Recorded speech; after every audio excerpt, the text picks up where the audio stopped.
हिंद दोस्तों, आप सभी का स्वागत है एग्जाम पुल में। दोस्तों आज का जो हमारा टॉपिक है सीटेट एग्ज़ाम 2023। दोस्तों आज है 21 जनवरी और आज सीटेट का कोई पेपर नहीं है, तो उनके लिए हम क्वेश्चन लाए हैं जिसका एग्जाम होने वाला है।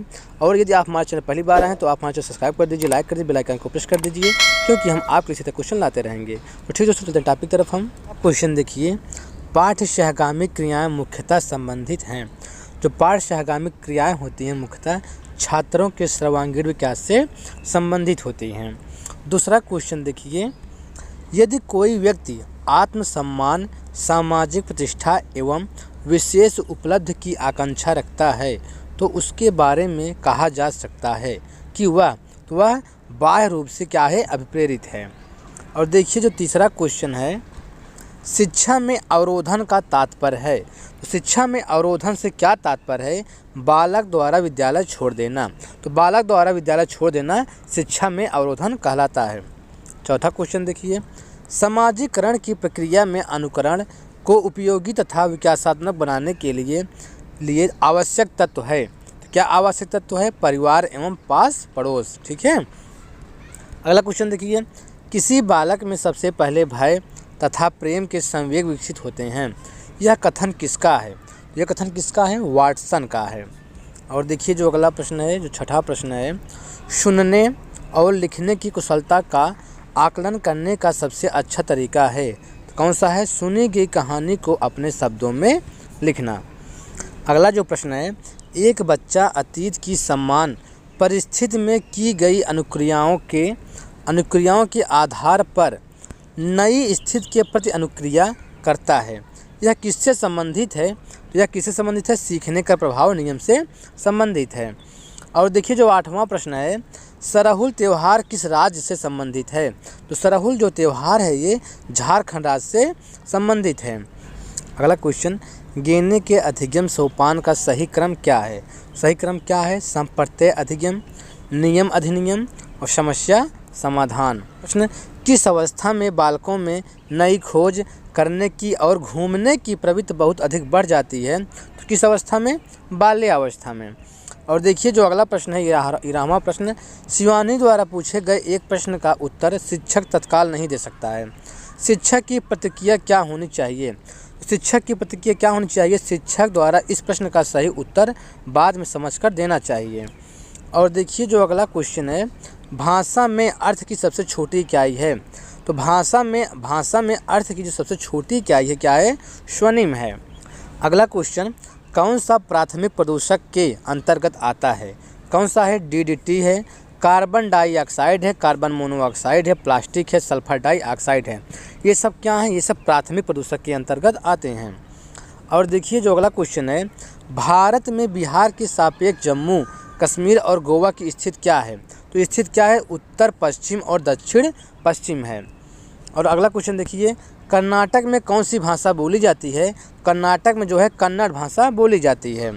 और अगला क्वेश्चन, पियाजे के अनुसार संज्ञानात्मक विकास के किस चरण पर बच्चा वस्तु अस्थायित्व को प्रदर्शित करता है? तो किस अवस्था पर? पूर्व संक्रियात्मक अवस्था में जो बच्चा होता है वस्तु अस्थायित्व को प्रदर्शित करता है। और जो अगला क्वेश्चन है, सीखने के वक्र, जो सीखने के वक्र होते हैं सीखने की प्रगति के क्या होते हैं? सूचक होते हैं। और अगला क्वेश्चन देखिए, डिस्ग्राफिया से प्रभावित बच्चों को मुख्यतः किससे कठिनाई होती है? किसमें कठिनाई होती है? लिखने में।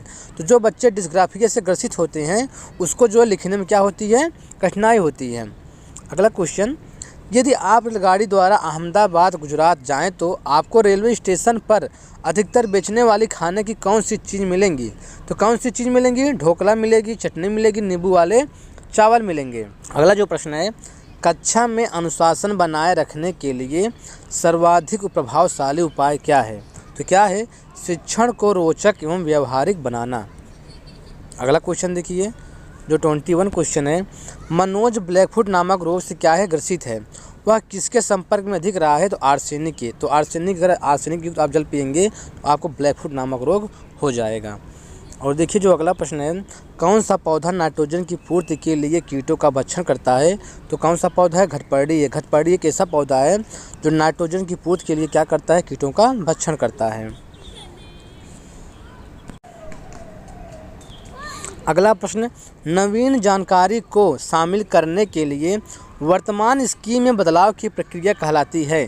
तो क्या कहलाती है? आत्मसातकरण कहलाती है। और देखिए जो अगला प्रश्न है, आगामी शब्द का विलोम क्या होगा? तो आगामी शब्द का विलोम क्या होगा? विगत होगा। अगला प्रश्न, जब एक सहयोगी जीव बिना दूसरे जीव को हानि पहुंचाए लाभान्वित होता है तो उसे कहते हैं, उसे क्या कहते हैं? सहभोजी कहते हैं। और देखिए जो अगला क्वेश्चन है, कक्षा में जो विद्यार्थी प्रश्न पूछते हैं उन्हें क्या करना चाहिए? लगातार प्रश्न पूछने के लिए प्रोत्साहित करना चाहिए। और अगला क्वेश्चन देखिए, कोहल वर्ग के अनुसार सही और गलत के बारे में बच्चे चिंतन करते हैं। तो क्या चिंतन करते हैं? अलग आयु में अलग तरीके से जो है बच्चे जो है अलग तरीके से चिंतन करते हैं। और जो अगला प्रश्न है, कुछ कीड़े मकोड़े अपनी मादा कीड़े की उनकी गंध से पहचान लेते हैं। तो वे कीड़े कौन से हैं? तो वे कीड़ा क्या है? रेशम का कीड़ा है। और अगला जो प्रश्न है, भारतीय परिवार का स्वरूप कैसा है? तो जो भारतीय परिवार है इसका जो स्वरूप कैसा है? पितृसत्तात्मक है। तो भारतीय परिवार का स्वरूप कैसा है? तो भारतीय जो परिवार है क्या है? पितृसत्तात्मक है। शिक्षक कक्षा में पढ़ने में ध्यान न देने वाले बच्चों से किस प्रकार का बर्ताव कर सकते हैं? तो किस प्रकार का बर्ताव कर सकते हैं शिक्षक? उनसे बात करके तथा उनकी अरुचि का कारण जानने की कोशिश करके। और देखिए जो अगला प्रश्न है, महिलाएं पुरुषों की तुलना में कमज़ोर होती हैं, यह है क्या है? तो यह क्या रूढ़िबद्ध धारणा है। और देखिए जो 32 प्रश्न है, बच्चे प्रभावी रूप से सीखते हैं जब, तो कब सीखते हैं? वे विभिन्न गतिविधियों एवं कार्यों में सक्रिय रूप से क्या लेते हैं? भाग लेते हैं। वे विभिन्न गतिविधियों एवं कार्यों में सक्रिय रूप से भाग लेते हैं, तब बच्चे प्रभावी रूप से क्या करते हैं? सीखते हैं। अगला क्वेश्चन देखिए, पुरस्कार किस प्रकार की प्रेरणा है? जो पुरस्कार होती है ये धनात्मक और प्रत्यक्ष अभिप्रेरणा है। और जो अगला क्वेश्चन है, मानव व्यक्तित्व परिणाम है। तो मानव व्यक्ति जो परिणाम होता है आनुवंशिकता और वातावरण की अंतःक्रिया का परिणाम होता है। अगला क्वेश्चन, संरचनात्मक दृष्टिकोण के अनुसार अधिगम है। तो अधिगम क्या है? एक सक्रिय एवं सामाजिक प्रक्रिया है। अगला प्रश्न, सबसे अधिक गहन और जटिल समाजीकरण होता है। तो कब होता है? किशोरावस्था के दौरान होता है। और देखिए जो अगला क्वेश्चन है, बहुभाषिक कक्षा में बच्चों की भाषाएं क्या होती हैं? संसाधन के रूप में कार्य कर सकती हैं। और 38 क्वेश्चन देखिए, आधुनिक शिक्षण अधिगम प्रक्रिया में शिक्षक की भूमिका है। शिक्षक की भूमिका क्या है? सीखने हेतु एक अच्छे सुलभकर्ता की भूमिका होती है। अगला क्वेश्चन देखिए, मानव विकास की किस अवस्था में बच्चों की सीखने की जो गति होती है सर्वाधिक होती है? तो किस अवस्था में होती है? शैशवावस्था में सबसे अधिक होती है। और आपका जो अगला क्वेश्चन है, समस्या समाधान का प्रथम चरण है। तो समस्या समाधान का जो प्रथम चरण होता है समस्या की पहचान करना। तो समस्या की पहचान करना जो है समस्या समाधान का प्रथम चरण होता है। अगला क्वेश्चन देखिए, बच्चे की वृद्धि मुख्यतः संबंधित है। तो जो बच्चे की वृद्धि होती है मुख्यतः शारीरिक विकास से संबंधित है। और अगला क्वेश्चन देखिए, एक शिक्षक को गणित कक्षा में बच्चों के एक विषय समूह को कैसे संभालना चाहिए?